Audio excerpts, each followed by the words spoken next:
Welcome on board.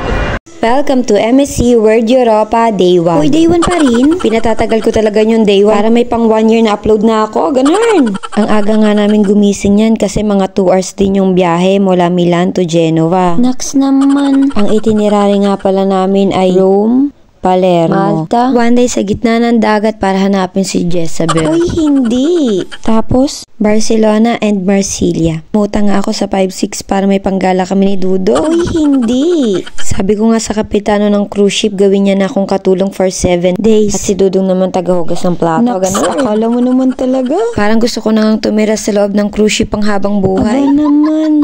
Sarap kaya ng buhay dito. May pa-gym-gym pa sila, kala mo naman papayat pa. Hoy! Daming swimming pool, kala mo naman marunong mag-swim. Yan naman. Tapos kain dyan, kain dito, lahat pwede mong kainin. Kung hindi ba naman tumaba ang mga tiyan, ewan ko na lang. Uy, hindi gayon. Tapos kaliwat kanan ang event, may party, may theater. Kabukasan, dagdag sa ipon mo yung eye bags mo, ganun. Kung pwede nga lang gamitin sa panglaro yung mga naipon mong eye bags sa casino, bakit hindi? Diba? Why not? Coconut donut. Dito mo yun. Pawala na nga ng pawalan yung boses ko, pero magbo-voice over tayo kasi makailangan natin magbayad ng utang. Naks, akala mo naman talaga. Ito nga pala yung outfit ko sa pagkakatulong. Char! Si Dudong napagod na sa paghugas ng 1 milyong plato ng mga passenger. Uy, hindi! Kinabukasan nga nasa Civitavecchia na tayo, 2 hours from Rome. Naks naman.